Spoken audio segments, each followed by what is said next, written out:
Let's try this again. See, if there was ever any doubt from anybody that this is actually live, you can, if you were there for the first part of this, that was actually pretty funny. Yeah, so we think we have it figured out. Ricky just, it's a little technology inept. I have to bust him up every once in a while. Give me 1 second.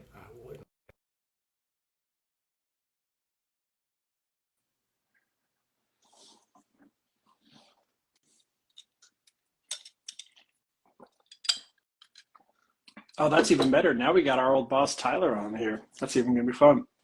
Let's see if Ricky can actually figure it out this time.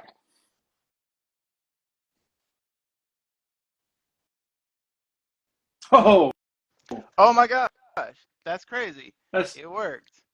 I told you, you got to do it from a phone, man. Man, I feel like such a boomer. That's wild. Man, you work in technology. Yeah, but all the more reason to, want to use the laptop. Who knew? Oh, trust me, I feel the same way. I have better quality of everything, but for whatever reason, Instagram Live is funny about that, and you can't do it on a desktop. Oh well. I tried. So I'm glad we were able to figure that out on the side. Also, if you couldn't see in the people who joined, Right, yeah, TP. I know. It's very hard. yeah. Oh man. So how are you, man? You know, I'm cold. I'm very, very, very cold. Other than that, I'm all right. Well, yeah, especially when you just got back from a cruise, you were in Yeah, the tropical areas. yeah. I've had a really hard winter. So I decided to cut my hair, obviously. And as soon as I did that, it completely dropped. Our winters are weird now. We'll still have 70s in December, and then I cut my hair, and then it immediately decided to go 20 degrees. And then we decided to go on a cruise last week, or I guess this week technically. And then I come back, and they decided to have the polar vortex. So, I mean, yeah, I'm having a tough go at things right now. we're even getting like our version of it in Florida. Like it was down like next week. The high one day is 51. The low is like in the high 30s. Which I mean, I'm not comparing. I'm just saying for comparison purposes Mm, of like what it should be. Like right now today it's 70 degrees. This is what it's supposed to be in Florida. I hate you. You can hate me all you want, man. Being able to move is within your power. No, it's not. I'm just messing. All right. All right, we've clowned enough to start this off. True. So yeah, so for those who have never joined one of these before, my name is Will Craig, and I host these sessions Sunday Reset with Will and Friends. Um, Really out of a passion of mine. I started this journey with mental health. This was starting in blogging, eventually led to writing a book, which then led to making social media content, and then through this, it seems like everybody in the world has a podcast, and I swore I would never make one.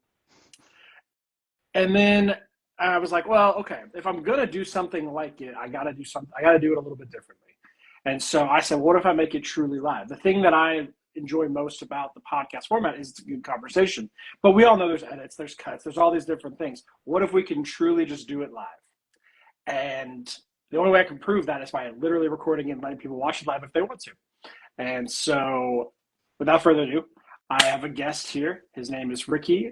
Do you want to go by your stage name or your real name, or what do you want to do? I mean, it's all my real name technically. I know. So, however you want to do it, go for it. I'll let you This do it. is Ricky Cortez, as his agent would say.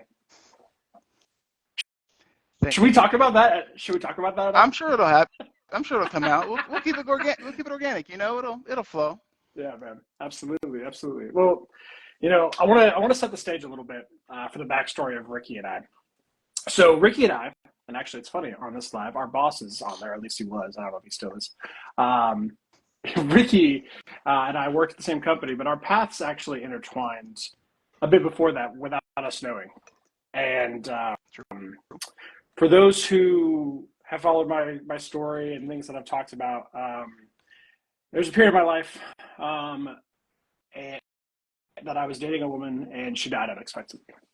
And what I didn't know until years later, when I was working at a company called Conga, and I started working with this guy right here, was they knew each other. They were friends. They were in each other's lives in college. And so he had this connection. And it was so weird because when I moved from Evansville to Indianapolis, I really didn't know anybody in Indy that really, I wasn't that close with anybody that had any sort of connection. So it was kind of like in a weird way a fresh start. but it was also kind of weird because no one really understood some of the things I was going through. And then there was just like this epiphany one day. I think I looked you up on Facebook or something. Yeah, And I was like, I put the dots together, and I was like, and then I walked in the next day. And actually, I think my immediate first question was, did you date? Because I needed to know that that information too. was yeah, that was the first question. Like 9:30 in the morning, you went to USI. Yeah. Did you date? No, no. So yeah, I needed to know. I wasn't gonna can't get mad, but I was definitely curious. And then just through that, created a bond that has gone beyond us being on each other's team. And we have been friends. I've leaned on this guy more than I've leaned on most people in my life in the last 5 years. And I like to think that in some ways he's done the same with me. And I thought, what a special way to take this, start off 2025, than having this conversation. So, my man, I'm so happy to have you here. My brother. No, no, I appreciate it. I think you were spot on with that. Um, it was definitely organic, kind of came out of nowhere. Like you said, I'm not even sure if we were ever even in the same room back then, No. but like you said, we were so like 1 degree off from like actually meeting, right? And never actually happened until all those years later when we met at Conga. So that was really crazy for that to happen. And then, like you said, as soon as regardless of that happening, actually, I'll say we probably would have become close. But I think that really put set everything in motion for it. So no, definitely glad to start off 2025 with you here, man. And I definitely love obviously everything you do, you and your platform. So happy to be here.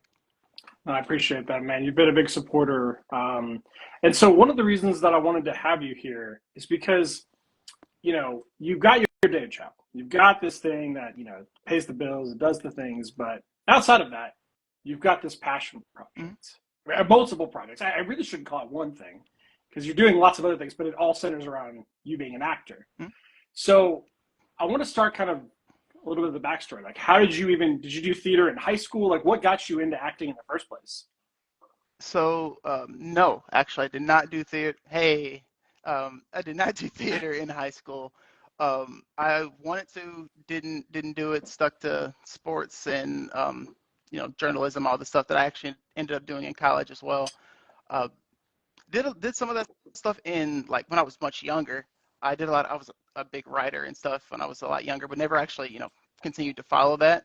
Just kind of seemed like it wasn't the thing to do, especially being in Indiana, right? Like that's not a thing that you do from Indiana. Um, but towards the end of college, I had a lot of free time. I got all my main courses done, but they don't let you leave unless you spend a lot of money on electives. So I focused on getting a minor in theater and whatnot. So I started taking those classes and really reignited that love for performance.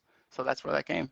So what drew you in? Was it, you said, a love for performance, but like what really made you be like, I want to commit a significant amount of time to this? I think it's just I really enjoy the expression of like myself. You know what I mean? Like there there's a there's certain person that you have to be really like you have to know something about yourself. I say a lot more to be able to embody these other people, right? I think a lot of people take acting as, oh, you're just becoming somebody else or that kind of thing. But um, something that I've really begun like learning about acting is that it takes a certain part of just knowing so much about yourself to be able to be these other people. I think me and you have talked about it so many times, right? Like the Denzel Washingtons of the world, right? He's able to play like all of these characters, but at the same time, you're like all these just seem like him in all these different roles, right? So it's like Yeah. once you know yourself, you can play anybody that you want to, right? So I think ultimately, to me, it's just a part of my mental health, just being on stage or being in front of a camera as well. Yeah, I think it's interesting because using Denzel as an example, it's like I like to look at an actor's portrayal, the really, really talented ones. I like to look at their portrayal as this is them if certain events transpired a certain way. This is how they would become.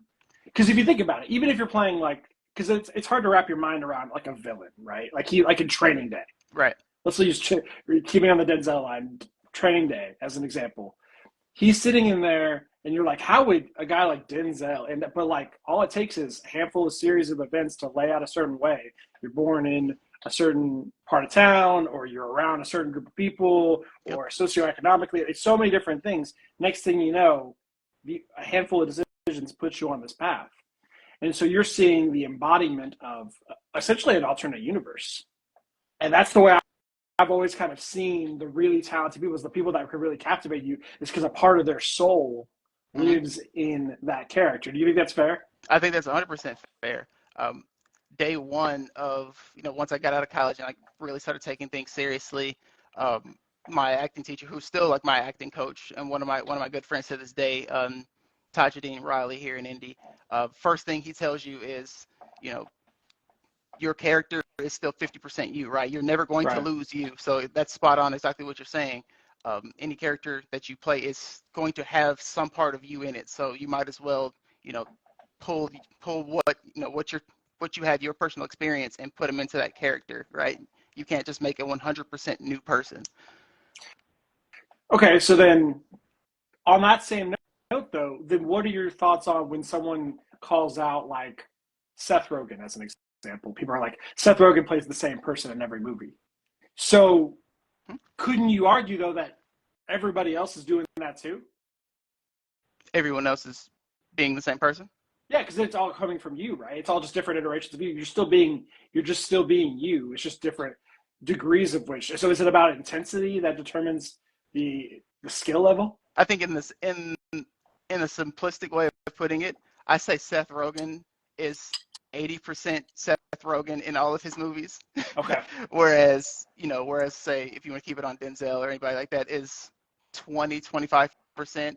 And like you said, depending on what the situation, of the character, socioeconomical, whatever, that other 75 will determine if he's, Herman Boone from Remember the Titans, or he's Training Day, right? So that will Well, determine.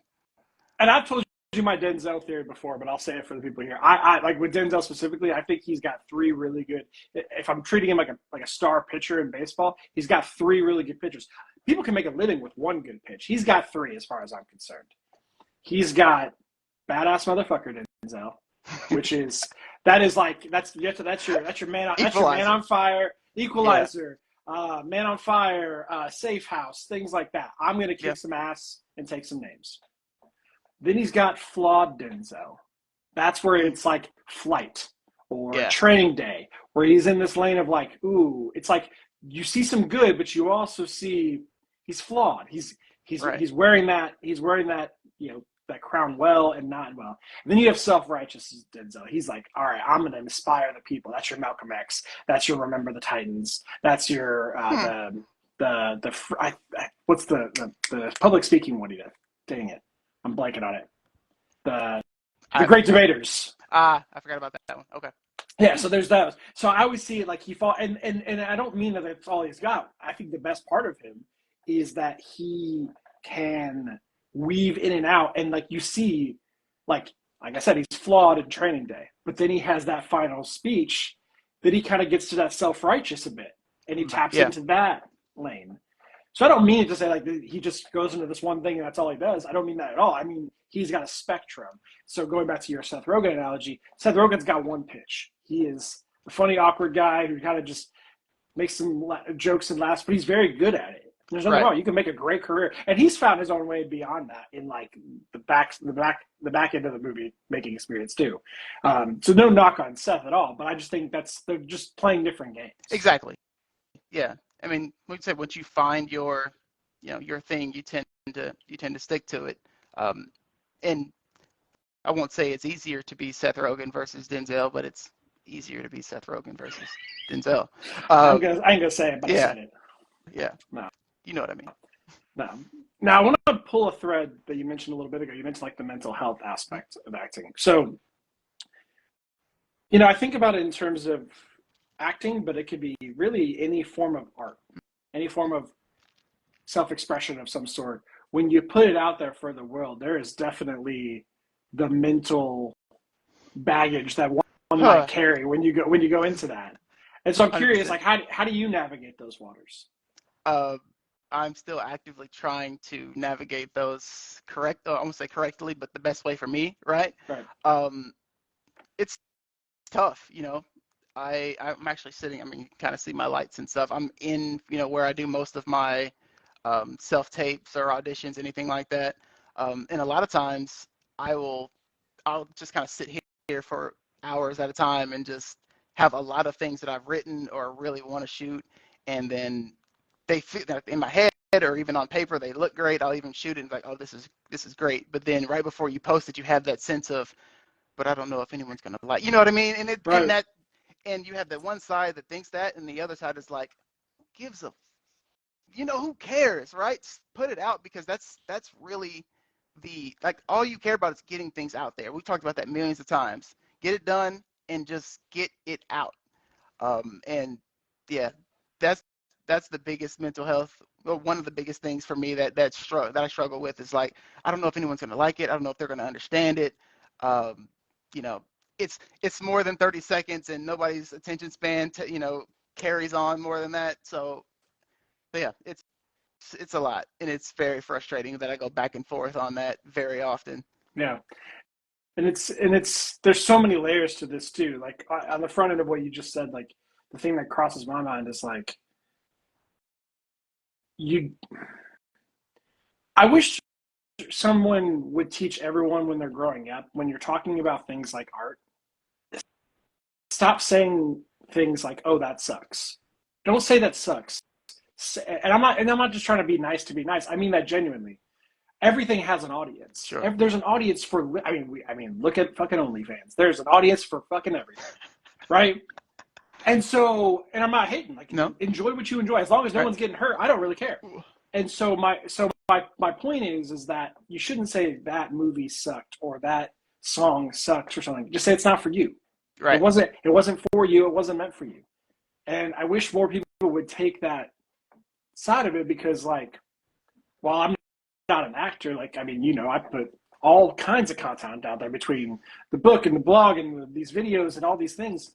I got no idea what's going to resonate with people or not, but I find it fascinating that there's people out there that would bother to like write negative feedback there. Like, I mean, if you want to critique, like, hey, I think you need a better mic or something to make me better, fair enough. I'm not against criticism. Sure. But if you're just being like, you suck, you're stupid, like, cool. I feel bad for you because clearly you have nothing better to do with your time. Right. You're bored on a Sunday, bro. Okay. Cool. Best of luck to you. Like, if I need to be your punching bag, bring it on. See, Todd, why you gotta be a dick? No. But even more than that. So like, it's also not just about that part of like the initial shock, but there is an element to this where like you do need some people to like it. Like you don't want your self-esteem to be filled by external validation. Agreed. Having said that, you can't get further down the road as an actor. As for your example, you can't get Sydney Sweetie's not for me.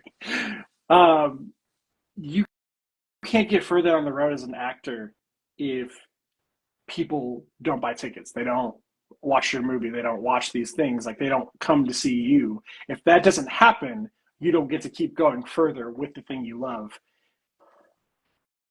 So I don't know. How do you grapple with that aspect of it?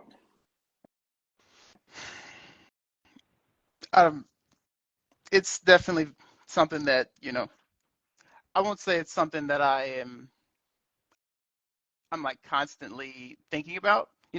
I try as much as I can to just let it, you know, let it be. It comes and goes as much as possible. Sometimes I do fixate on it as most people do, right? I know that's something that you kind of deal with as well. But as much as I can, anything that does hinder me or slow up my process, most of the time it just comes from me, right? It's something that's going on internally. I try, like I said, as much as possible not to let what other people think, or or how other people are going to view my stuff. And when it does happen, it happens like for a while, but it's like few and far between, or it's very impactful. But thankfully I have quite a bit of stuff out there that I've just been like, nope, no, hit send and get it out there and try to take my mind off of it. But it's definitely something that I got to put out, just put out and forget about it almost. Yeah, it's almost like as in like an athlete, right? Yeah, Like you're the quarterback and you make that interception. Cool, you made it, but like you got to move on to the next. If yeah, you keep getting hung up on that throw, you ain't gonna get anywhere. right. So you got to keep like swinging and swiping. So what's the thing? What's the project you've done so far to date that you are most proud of? That I'm most proud of. Yeah. Hmm. What am I most proud of? You can be proud of it for commercial success. You can be proud of it for how you think your performance was, how you think the final product as a whole turned out, like whatever metric you have. Hmm. But what are you most proud of? I'd probably say I'm most proud. Well, I have a few different metrics, right? So the the project that I did most recently, Hands, is the fighting movie, right? That I spent months preparing for.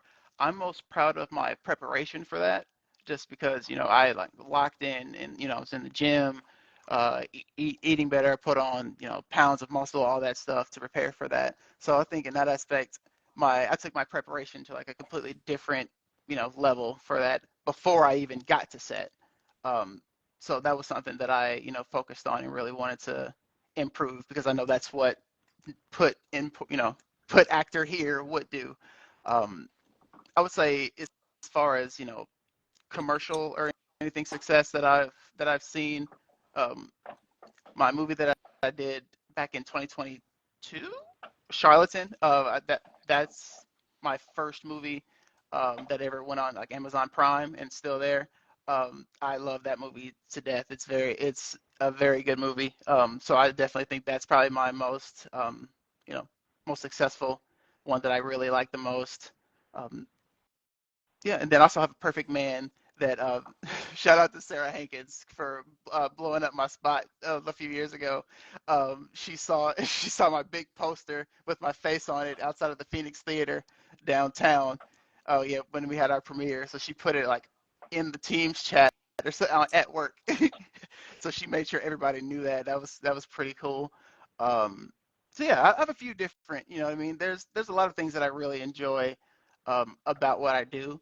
Um, and I think that's the biggest thing. As long as you get enjoyment out of it for whatever metric you find enjoyment in, to your point, uh, it's not always about money or not necessarily happiness, but fulfillment is what I'm starting to realize in my old age of 30 that that I'm starting to look for now. Like I always search for wanting to make the most money or if it doesn't make me happy, that I don't want to do it. And while that's still kind of the case, it's about if I'm fulfilled, then that's where I want to be. That's the lane I'm trying to be at. That's fair. I'll say for me, I watched quite a few of your things. Um, and my metric for success is, so I have a hard time with you because I know you so well. So it's really, really, really hard for me to watch you perform and not see you, right? Yeah. Like I watch Charlatan and I'm like, that's Vicky. Like it's hard for me to let that Hmm. go out the door. But the performance of yours that stands out in my brain, that like I literally went home and to my then girlfriend, now wife's house, and was like, "Holy shit!" Like it fucked me up. Was For Color Girls. How did I forget For Color Girls and oh my goodness, and Dead in Dreams? Yep, absolutely. Yeah, for you, like your performance in that, like made me forget that I know you.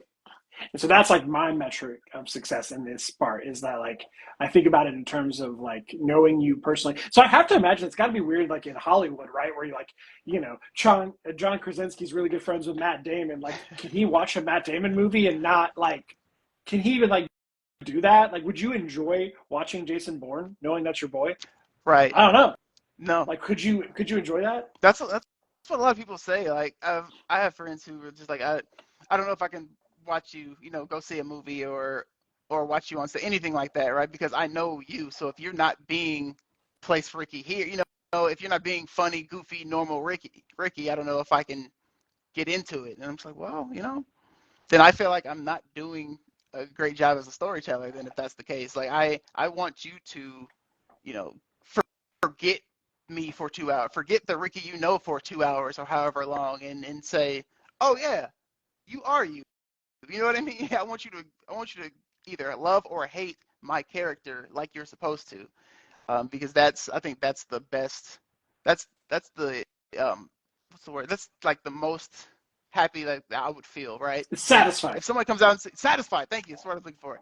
If you can come out and say, man, I hated your character. Yeah. Yes, good. If you're supposed to, right? Right. If I'm supposed to be the protagonist and you hated me, then I did something completely wrong. But but yeah, if I can get that's satisfaction I think I'm looking for right there. Yeah. So we got a question in the chat that I thought was really powerful. Thanks, Todd. So how does it feel knowing you have a great performance and knowing the final product is out of your hands because of editing, production, soundtracks, etc., and you just like the final thing? And you don't have to call anybody out. Just talk about like your experience in navigating. Yeah, that's definitely happened. It's tough. Just because you've done a lot of preparation and preparing, and especially with me, because when I went to in college, I learned how to edit. I know lighting and staging, all of that. So without even trying, I know how things look just from my vantage point, right? And I also know what takes worked and what didn't. So when I don't see that in the final product, if you use take two instead of take four, when I feel like I really, nailed my line or something like that, yeah, it kills me. And I know that's universal for actors. So it's definitely tough. Thankfully, I work with a lot of great directors and writers, but it's still happened on occasion. You just gotta, it's what's out there is out there, right? You just gotta keep going, and if you have a good enough relationship with with the directors or writers, whatever, you kind of can say it. But until you can get that that actor director title, you kind of just gotta go with it. Yeah, and in my version of that, like with all this, I'm a one-man show with all the things, like when it comes to like even how this is set up, like Yep. I'm the architect of that. All my videos are me for the most part. I've done one or two with other people that were like clips from like being on their podcast or something. But generally speaking, it's I control what is mine. So my version of that question though is, and this is still true for you too, and true for anybody, is you put all this time, effort, energy, and then you put it out there in the world, and then nobody views it, or hardly anyone views it, or hardly anyone likes it, or not even forget like negative comments. Internet trolls are internet trolls, but like, because I've seen it go both ways, right? There are videos that I put out there that I'm like, damn, really? That didn't hit? But then Right. there's something else that I'm like, yeah, I like that, all right. And then all of a sudden it does really well, and you're like, why that one? Yep. Why that one of all things? And I can't make sense of it. And so that's the part that I have to navigate myself, is like, how do you come to terms with like, once I don't get to decide what's out there for the world. I don't get to decide how the crowd's gonna do it. Yeah. All I can control is that it's a message that I stand by no matter what.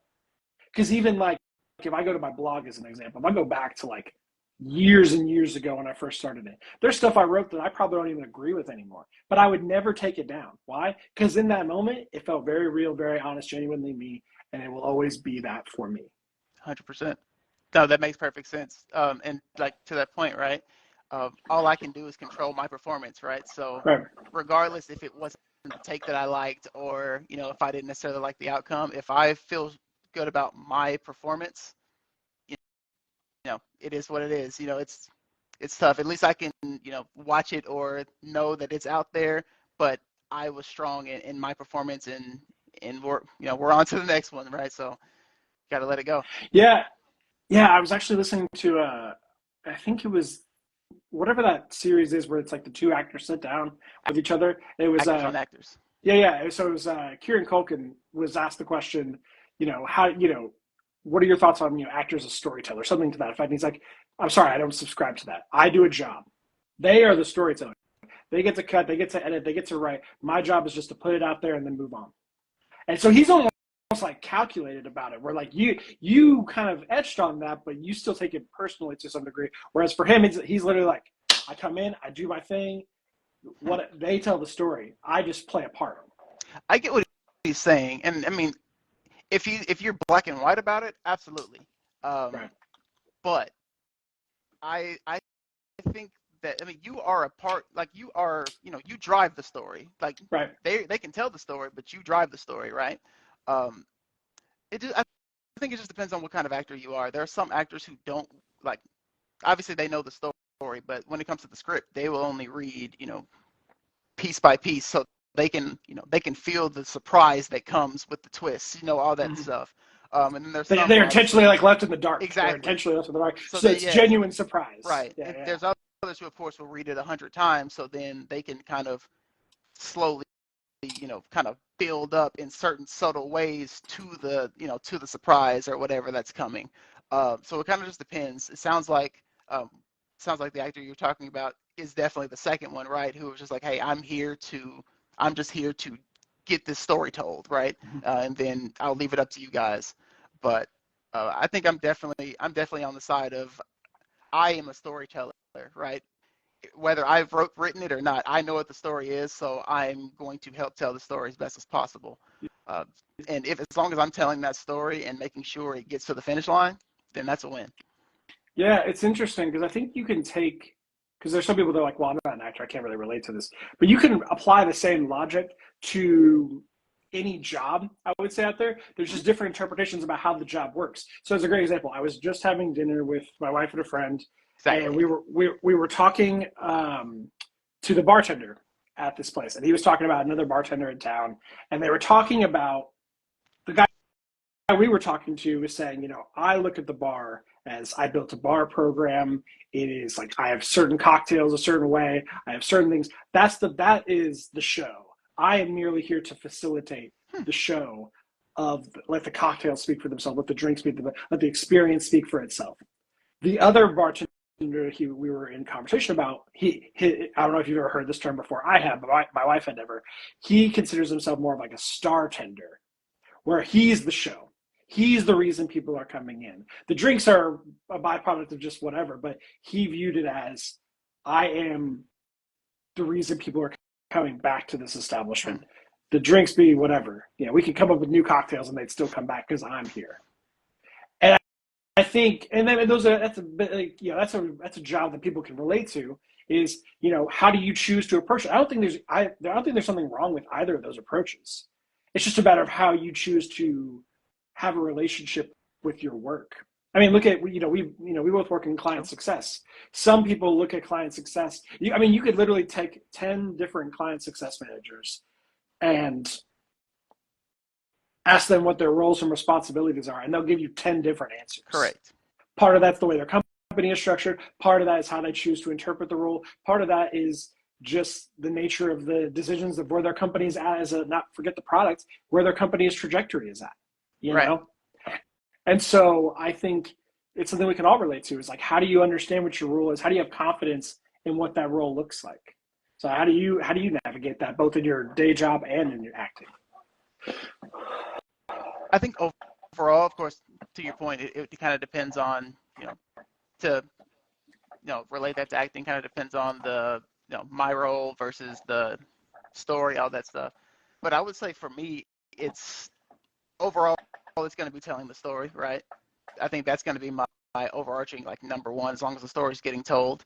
But then it's all about telling the story, and then for me to make sure that I am, being most effective at, hitting my objectives as the character, right? If I have, if I am, the protagonist trying to get the girl, then everything that I do along that needs to be Be in service of aligned that. with that. Yeah, exactly. So it's just making all those little decisions, making all those moves that are okay. He's trying to get this, because you see a lot of movies where a lot of people are like, okay, this is what he's trying to do, but then why did he do that? Why did he why did he not go do this when he should have?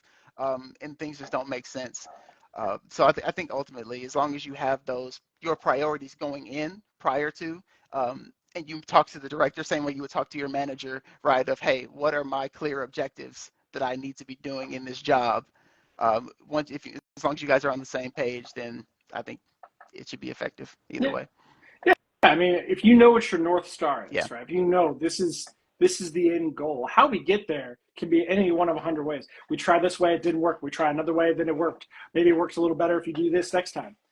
yeah, We're all working towards the same goal. I think that's the important piece, right? Is knowing what that end goal is and being on the same page with anyone you're working with. So for you right, and your director or you and your boss, whoever the case may be, you want to have that clear North Star saying, this is where we're headed. 100%. I, and I don't know about you, but I think about that a lot because I think that's an important lesson for people to like take in their personal life, right? If you don't have a center of your morals, your beliefs, the things that you find valuable in life, those things, if you don't have that as a clear thing of like, this is what's important to me, it's really hard to navigate those parts. Right. People, I've been pretty open. I have issues with anxiety. And what I've learned about my anxiety is so much of it is trying to control every variable that could or could not exist in the world. And I spent so much time working on trying to navigate the external factors, only to realize you cannot possibly anticipate all of them, right? Absolutely not. So then what I learned though is like, no, let's work on it instead. Let's just be very clear of like, I know where I'm trying to go. I know what I'm trying to accomplish. And if I am clear on that, and I trust myself to figure everything else out, we're going to get there. We're going to find a way, or we're going to find out that that wasn't the path and it's a different path, but we're going to navigate in those things. So I don't know. What are your thoughts on that? No, I think that's spot on. I think the the one thing that we always it's funny, we always know that it happens, but we never think about it when we're trying to set these plans up, right? We'll have these, say if we want to use the same analogy like of acting, right? We'll discuss our objective, we'll set our plans. In life, we know that shit happens, you know, but in setting these plans, we never account for shit happens. You know what I mean? So No, I know you're a Harry Potter fan. The thing as soon as you said that, the thing that popped in my head was the part where they just left in the last movie. They left Gringotts and Hermione. When have any of our plans ever actually worked? We get there, we have a plan. We get there, all hell breaks loose. yep, exactly. So it's like just knowing how to, well, I won't say preparing for when shit messes up, because sometimes it actually doesn't. And that's honestly that's more surprising to me than than what it does. Um, but just knowing how to pivot, that's something we've talked about for years. Knowing how to stay calm under pressure, because pressure is always there.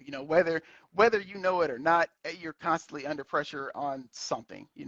The next slip, fall, stumble is right around the corner, and it's just how do you how do you stay up? You know what I mean? How do you get back up after you do? So as long as you know how to do that without shaking too hard and things really crumbling, I think that's the key. Yeah, it's you did that movie with boxing involved. It's like it's not about the number of times you get hit, it's how many times you can get back up, right? Yeah. So, what would you say is the biggest mental health hurdle you've gone through as an actor specifically? Hmm. I'd say, like like we said when we started, right? You're always taking 50% of you into any character, right? Um, and I think I also mentioned my coach TJ, mentioned something about acting. Another thing he also mentioned is that whenever you are getting ready to do something great or get a role that you're really passionate about, it never fails that something outside, if you're religious, he always said, because he's a very religious man, he has said it never fails that whenever you're ready to do something great, the devil is always right there, ready to throw something at you to throw you off course. Um, and I think that's always been the case for me. Whenever, as soon as I got that role and knew I wanted to start locking in, and preparing my body to start doing this, um, that's when this last year, which has been really tough, really started kind of setting itself up, right? So I really do think that it's this last year has been about just overcoming for me. Like this last year has been a lot of, you know, we talked about it, death for family members, right? Very close, some not as close, personal friends that have passed suddenly, in very crazy ways, right? I think I've attended like 10 funerals in the last 12 months, which is insane. Um, and that all happened right around the time we were shooting, you know, that movie. Uh, so I think the biggest, ultimately, to get back to your question is, how do you manage how do you manage your life outside, away from the camera, right? When knowing that you're dealing with all of this plus work, you know, plus family, plus wife, plus everything else, and then it's like, okay, now for the next 6 hours, I need to tone Ricky shit down and turn acting shit up and make sure that, you know, I have just enough of Ricky to effectively hit this character like I know I want to. Um, yeah, and that's any time. So I think that's the hardest part. Uh, and I mean, and you have the things like, you know, the Heath Ledgers in the past, you know, things like that. Where he'll, you know, pull so much in, you know, from either, you know, really diving into the Joker role or things like that, and then afterwards it really affected him, things like that. So it takes a lot of mental fortitude, right? Mental strength, to know when you need to take breaks, when you need to just take a second from everything, or from whatever you need to really breathe and rest. And that's something that I'm also really trying to get better at, because I have not done that as effectively as I should. So I think the next obvious question would be, you know, how do you manage that of having to go, you have all this outside stuff, but then you have to like lock in and do this part. I'm actually going to ask in a different way. Do you find it potentially freeing in a sense that for like these so many hours, you get to go play this other person and not have to deal with being Ricky for a minute? I could see you could. I think so. Uh, there have been times where, you know, I will use that energy, right, and that will fuel me, you know, to get through a fighting scene or a workout or something like that, for sure. Um, but it's definitely one of those, like, bad example, like sugar rush. You know what I mean? Like adrenaline, where it's fleeting. You know, you'll have it for a while and it's good, but then it once you crash, you're crashed, right? And then you're honestly, if you feel a little worse than you did before. Uh, so it's very tough. I'm honestly not one to. My brain is thinking about everything all at once, and it never really cuts off. So I don't really have the ability to cut one thing off for the other. It's kind of just, I'm focusing on this as much as I can right now, but I'm still thinking about that too, and that's, yeah, that's tough for me to, you know, kind of let things go. That's why acting, I think, for me, in the aspect of still having Ricky while I'm playing another character, benefits me, just because Ricky's not going anywhere anyway, so I might as well incorporate him if I can. Well, and there's something to be said too of like, even if you could like disassociate, you know, even if you could fully escape it, like at a certain point, like it, to some degree, giving yourself a little mental break from dealing with all the shit is nice. But if you live only in that and throw Yeah, yourself, you know, how many people you see like after, you know, someone passes away or something, they throw themselves into work, you know, or they throw themselves into these things. Why? Because they don't want to deal with it, the hard part, right? So it can be good and bad. But I also think it's healthy too. I know. As you know, I bartend outside of my day job. Well, now we actually, this place right here, Pride Days Brewing, not a sponsor, just I work there, and and you know, I go there, and for the, you know, 4 or 5 hours that I'm there behind the bar, I really don't have time. For, some days are slow, but some days it's most days it's pretty, there's enough going on that like that is the focal point. It's like the only thing I have going on. I can't really look at my phone. I can't really process other things because I'm doing this. It sure, it's in the back of your mind. There's other things sure. going on. But like for this 4 or 5 hours, I just get to focus on this one thing. That's kind of like why I do it. Like it's not really about money. It's more about like I need this as my chaotic escape so that I can like be the best version of me once I'm back into my regular life. Yeah. Yeah, it gives you something to like you're like fully in it. You know what I mean? Yeah, It's not sitting in front of a laptop for 8 hours or whatever, because you're working, but then you kind of can, stop and you're back in your mind and you're working again. Yeah, you're around everybody, and yeah, things are going on. So I get that. yeah. I was curious if you kind of experienced some of that with it. I'm gonna look real quick. I think we've had some people comment. I just want to make sure if there's any Getting to be questions. present, That, definitely. Yeah, yeah, that makes definitely for sense. sure.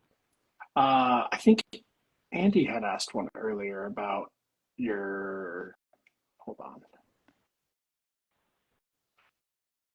Oh yeah, I see it. Yeah, What what was? project? Can you read it? What Yeah. project would make you feel accomplished as an actor? Ooh, yeah, that's a good one. That's a good one. Is there a Uh, project that stands out to you that like? Let's frame it this way.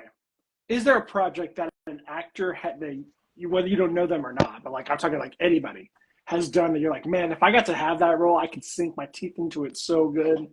oh, 1000%. Yeah. And I'm so upset that it actually happened and it wasn't me. Bel Air. I wanted Bel Air like since I was a kid. Ever since I watched that show, I was like, I know for a fact at some point they're gonna redo this, and I wanted that role.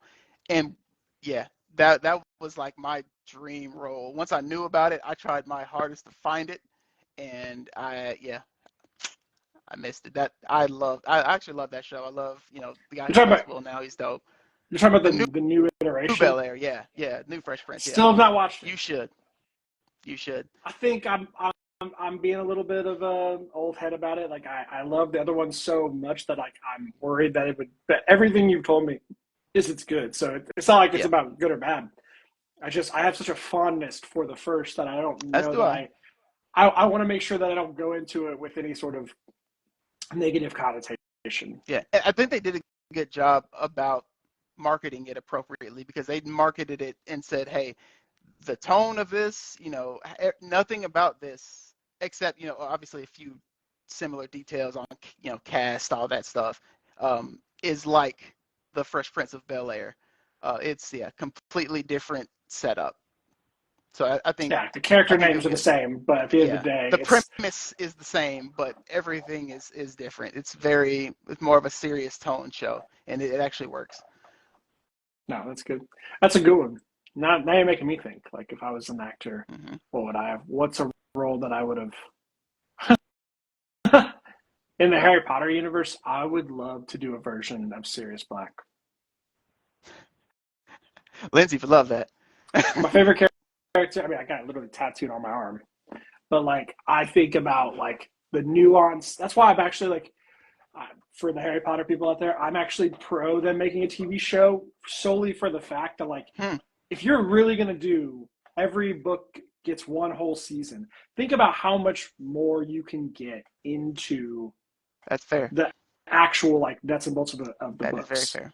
There's so much nuance, and so Sirius is especially like his character Hmm. has pretty limited screen time for such a pivotal character, and I think that nuance of like I did my waiting, 12 years of it in Azkaban. Like, it's like that raw energy that comes out, but then how do you then go back into regular life, but you're in hiding? There's so much to it, Yeah, and that'd be fun.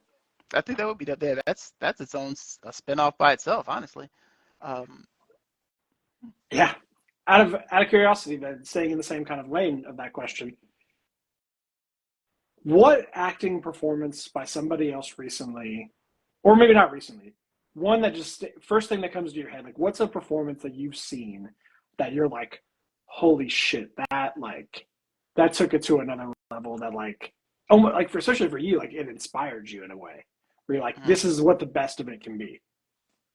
Most recently, All right, it doesn't have to be recent, uh, which is one oh that the yeah, first one that comes to your mind. uh, It can be recent. I'll stick with recent. It'd probably be. I won't say Wicked because it's too obvious. Uh, Timothy Chalamet and Wonka was outstanding. He was dope in that. Really, like really good. Went into it like because I wasn't a big Willy Wonka Chocolate Factory fan growing up, um, but yeah, that that one was really good. Really good. It got me. It got me for sure. So I like that one a lot. Also say Alex Cross. I don't know if you've seen that Oh, on Amazon oh, Prime I yet. have. Yeah. Yeah, yeah. That's probably my Um, favorite iteration Aldous of him that I've Hodge, seen. he's the man. Yeah. There's rumors about a Don't say it. recasting. Uh-huh. I Uh-huh. know. I know. Uh-huh. Uh-huh. Talk about something else. Talk about another role that I'd love to Oh, do. oh, being recast for Uh-huh. Black Panther? Yeah. Yeah. Now that I'm on that side of it needing to be recasted, Yeah, because you were anti I for a was while. anti for the longest You're like, time. no, let it be. But now you've come around. You're like, you know what? No, we can't let this die. Yeah. Yeah, we need it now. Yeah. Well, especially now that Denzel, we're bringing it back full circle with this conversation. Denzel's going to be the villain, apparently. Yeah. So we have to. What are we doing? Yeah, I got you. Yeah, man. I mean, okay. First off, though, you could have bet me every dollar in my bank account, and I would not have guessed that you would have picked Timothy Chalamet and Me Wonka. neither. Like, what about that performance Me neither. stands out to you? Like, what did he do?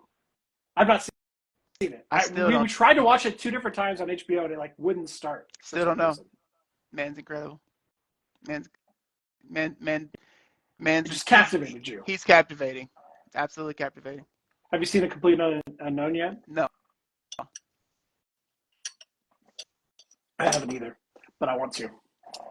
No, now I'm trying to think for me. You know, the one that I fall back to all the time. They're like, and it pops up on like my reels all the time too.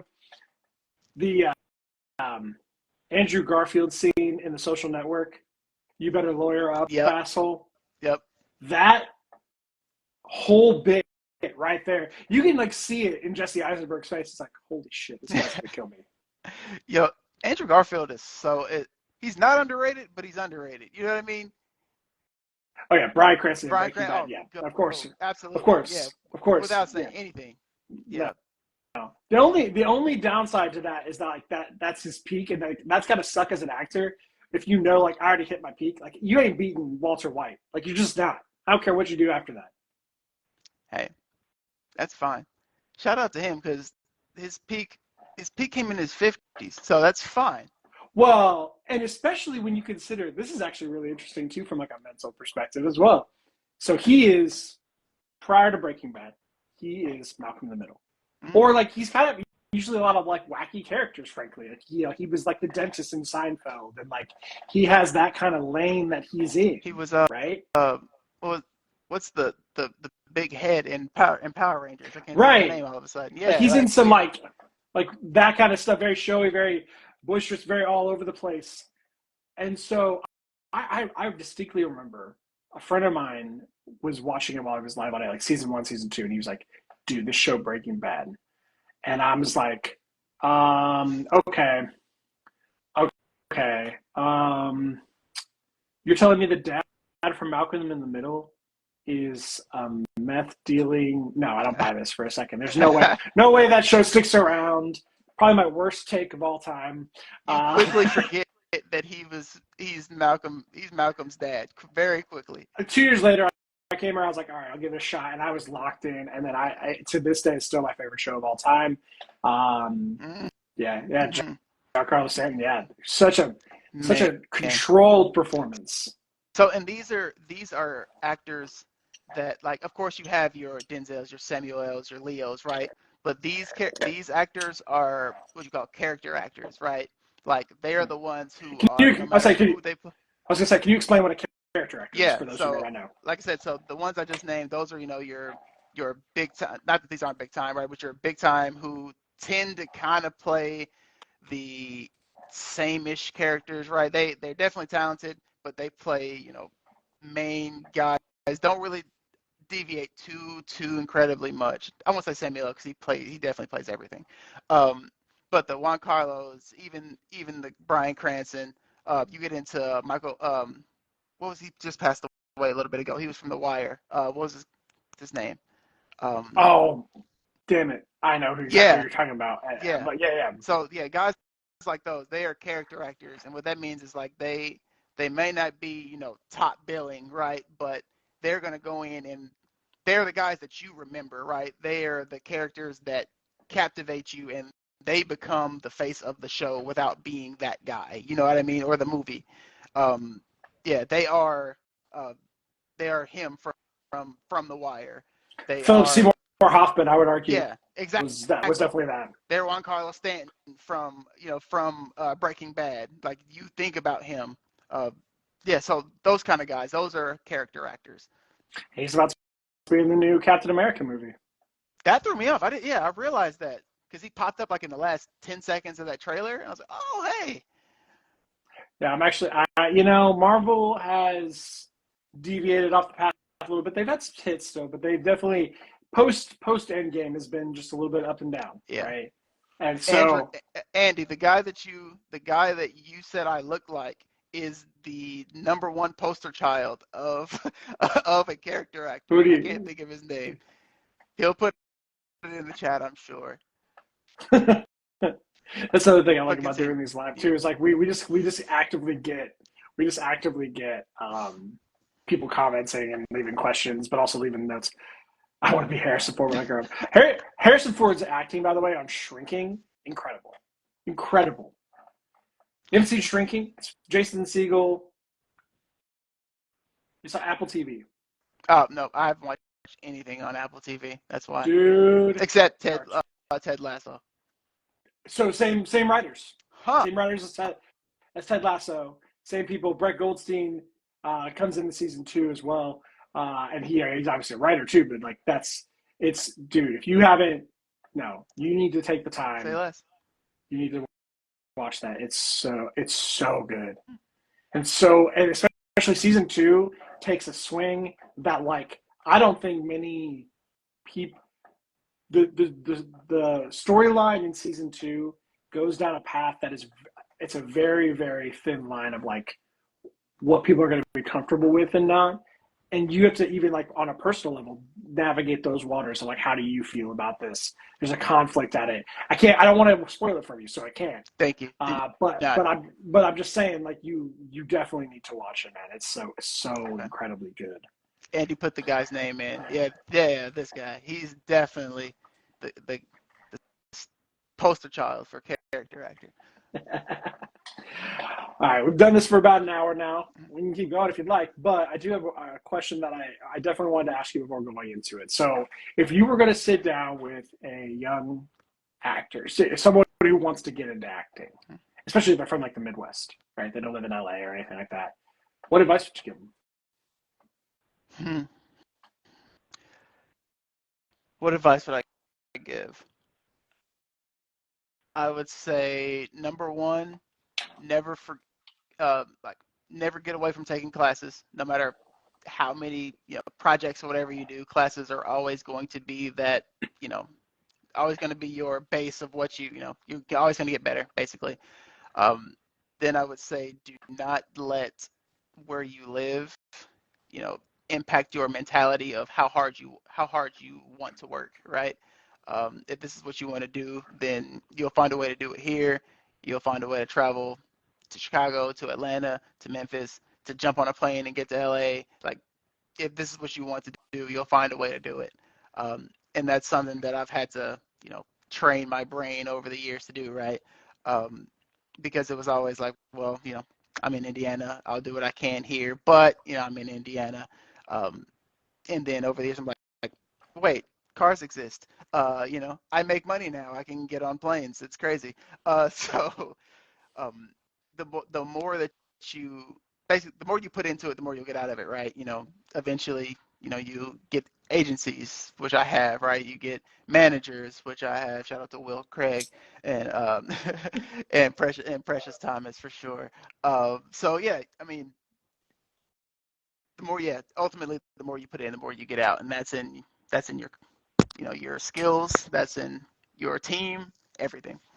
Yeah, for those who didn't catch that, for people who don't know this, among the many hats that I wear, customer success manager, bartender, social media personality. Also on the side, I am Ricky's manager. We didn't talk about that either. We have to set that up. Yeah, I have to set that up. So before I got my agencies and my manager in Atlanta, I was just this kid who was on the websites where they have all the auditions, Actors Access, Backstage, all of them, and I'm just crazy submitting like like a madman. And I realized that I needed to seem a little bit more official than I obviously was at the time. So I told my buddy Will, hey, I'm gonna start CCing you on these emails on anything I get back, and if they send me anything, I want you to respond and say you're my manager. And he took it a step further and made an entire like email account. It's like with Craig, was it Will Craig Management, Yeah, something like that? Talent Yeah, management. Craig Talent Man. Yeah. Really? So if you need Oh somebody, yeah. And people do like legit, like because they go to your board and they want to inquire about you. They don't reach out to him anymore. They reach out to me. So yeah. Oh, and then Todd mentions comedy. See, yes. comedy. Thank you. Yeah. So I have a question for you now. When you're getting back on stage, and why don't you let people know when you're getting on stage so we can come support you in this way as well? First off, sir, I have had people come and watch me. Thank you. Yeah, wifey's come. A couple friends down here come. You're just not around here. Oh, X came to one of mine. Yeah. I did a roast battle where I was definitely the only person that looked like me. It was great. But no. So here's what I'm gonna say though about that. It's not that I don't.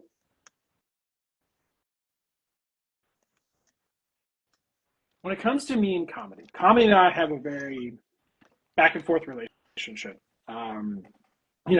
I started doing comedy when I was very young, in my late teens, and I took it very seriously. I wanted to try to make a run at this, and then life happened, and I didn't feel very funny for a long time.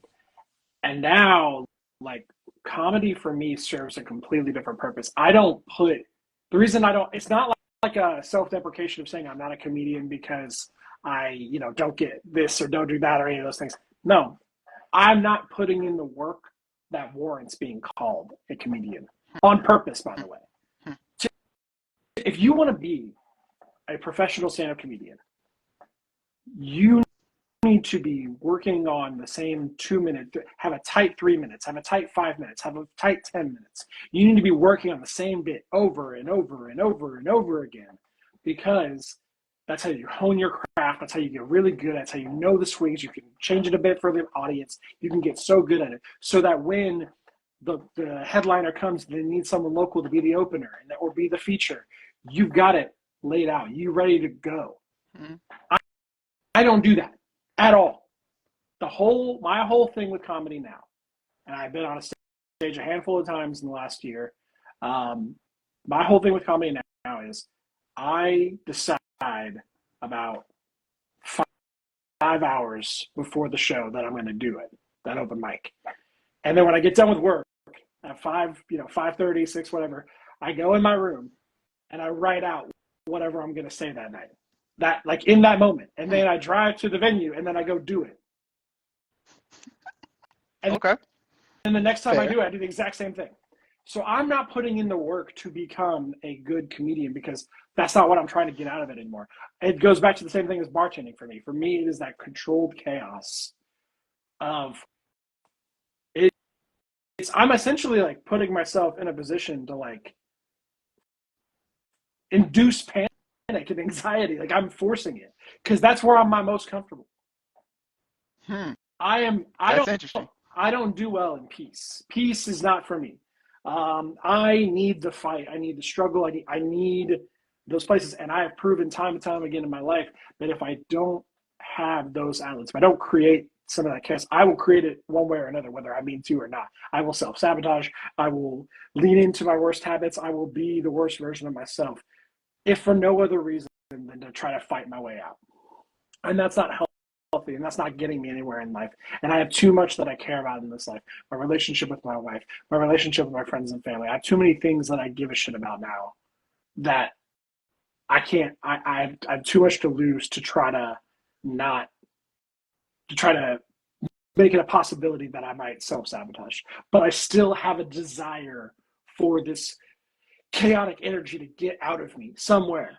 So I need something to do. And so literally in therapy, it was a practice of well, why don't you bartend one night a week?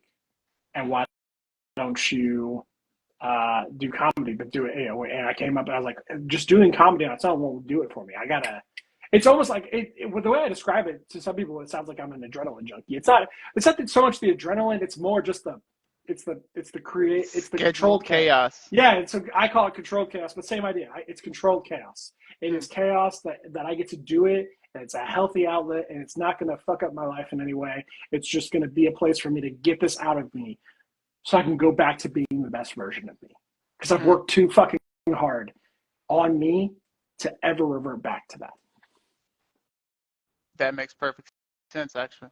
So I'm not, it's not like, I promise, I'm not trying to make fun of myself by saying I'm not a comedian. I'm saying I give comedians a shitload of respect and I don't do what is necessary to be considered a true one right now, by my definition of it. Sure.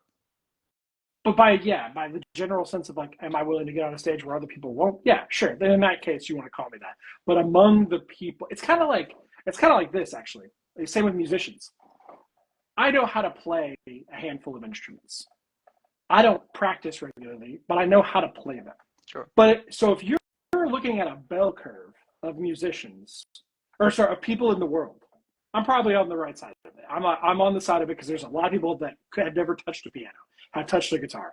So if you're talking about the bell curve, I'm on the top half over here, right? But I don't consider myself, I don't play that. That's not my bell curve. My bell curve is people who consider themselves musicians. Right. If I'm competing in that realm, then I'm way over here because I don't do anything to it. So I don't consider myself a musician. I'm someone who likes to play music. I don't consider myself a comedian. I'm someone who likes to do comedy. And again, it's not self-deprecation. I'm not making fun of myself. Oh, I like as a writer? No, I am a writer. I am an author. I am those things. I take a lot of fucking pride in that, in my work. And I hope I own that craft all the time. But that's because I put into it enough to warrant the title that I'm giving myself. Right. But the comedian, no, I don't. I respect that industry far too much to give myself that title. But yeah, man, I mean, you'd have to. Unfortunately, you know what? I'll tell you this though. You come down to visit. You come down to visit me in Tampa, because I'm in the comedy pages. I will find an open mic and I will make sure I perform while you're here. I'll give you that. Okay. All right. I will give you that promise. That's the deal. All right. Now, see, these are mostly meant for you to be talking, not me. And you got me ranting for the last 10 minutes. But it doesn't. It matter. It's deep in my soul. I want to see us in. That's what I do. I want to, because we probably should wrap this up. But I want to end it on something that is a conversation you and I had a very long time ago. That's very, very near and dear to my heart, which is our whys. Why is it that you continue to keep acting? Why do you keep going? Why does this matter to you? So there's a few whys, right? And multiple whys have come out just over years of just thinking about it, meditation, therapy, all that fun stuff. I mean, the obvious why is right. It's just because what I love to do, all that cute stuff. Right.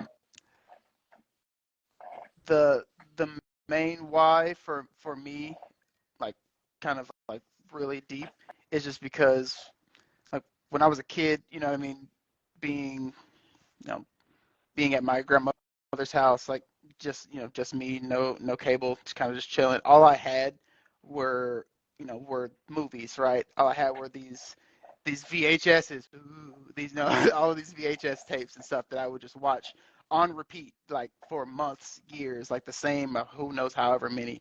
And I would still get those same feelings that I would 100 times after watching the same movies of inspiration, of laughter, you know what I mean? Of sadness, whatever movie it was, right? And I fell in love with the Will Smiths, with the Denzels, everybody. And I think my ultimate why is I want to bring that same feeling, whatever feeling it is, to whoever is watching me or my whatever project I'm in, because it got me through a lot. You know what I mean? I also still remember when I was, when I was 15 and my dad passed away and I didn't go to school for a few weeks. All I did again was like barrel away in my room and watch movies and stuff. And even in my sadness, I was still, you know, feeling all of these different things through these movies. And I think that's probably just like how I coped with a lot, as a kid back then. It was just like movies and those feelings and whatnot. So I think I just want to be that same, you know, have that same effect for people in being a storyteller. Yeah, I love Yeah. that. That's beautiful. I mean, because those performances were there for you. I said this to my wife the other day. I said, I think what makes like a TV show specifically, less movies to a degree, but I think definitely TV shows. Part of I think why people like certain shows is because it's kind of like you're hanging out with these people. And you spend multiple seasons of episodes, even if it's like a 20-minute show, if you spend 6 seasons with it, it feels like you're hanging out with your friends. In a weird way, it's a one-sided relationship, but like in a sense, you're like, I am around these people. And so part of what determines whether or not you like a show is, are these people you'd want to hang out with? Yeah.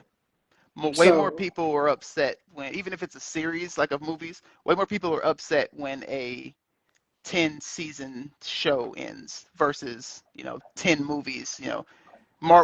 When Marvel eventually ends or whatever, like nobody's gonna be it's gonna be too sad about it. But when Entourage ended, oh my gosh, everybody was crying. Oh, I mean, let's be honest, that plot line's all over the place. But you wanted to hang out with Vince, Yeah. and E, and Turtle, and Drama. Like you felt like you were hanging out in that crew. Yeah. And that show is definitely problematic looking at it with the 2024 lens. But those who like that show, same thing. Or it's for some people it's Friends, or some people it's Seinfeld, or some people it's How I Met Your Mother, or some people it's New Girl. Whatever the case may be, you're like, these are people that I want to spend. I think it definitely lends itself to like sitcoms, but even like dramas. I mean, like Suits, which, oh my God, that is my hill I will die on. That is like my one like old man energy of like, no, I loved this shit before all you fuckers did. I was watching Suits live when it was on air, and then it had this renaissance on Netflix. But even that is a great show example of like, it's a drama, but I think part of the reason people like it is because they like Harvey, they like Donna, they like Mike, they like these people, and they want to spend time with those people. The story is cool, but the story also changes a lot. It does. But you're like, I want to be around these people. We built this. Schmitty. Yeah, man. No, it's but so I can definitely understand where you're coming from. Where it's like these people, their performances gave you something when you needed it most. I mean, I remember there's been a handful of times I've watched something over the last handful of years,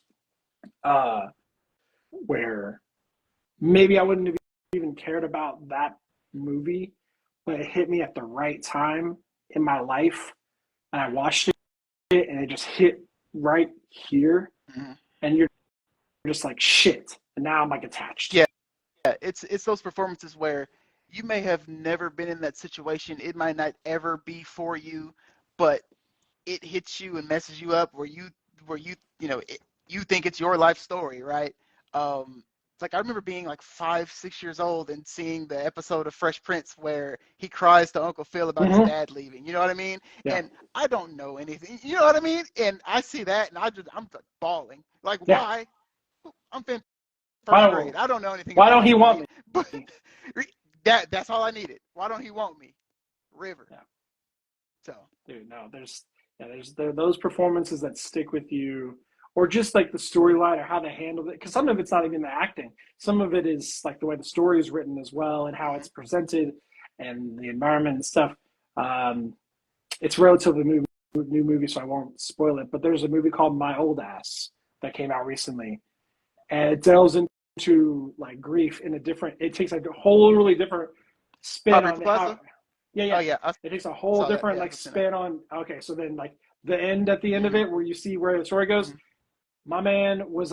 I'm crying, full without just a tear. I am crying on my couch, and I don't know. It's funny because like a lot of the really sad shit doesn't always get to me. I think that one got me because I didn't see it coming. Yeah.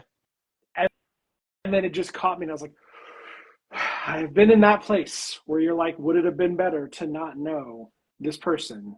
And it hurts a lot. Yeah. And you'd still rather have it. But there's a part of you that still wonders that. So I think it's a really important lesson of like, these films, these shows, whatever the case may be, is like what makes them great is when it makes you feel something. Yeah, Same with songs.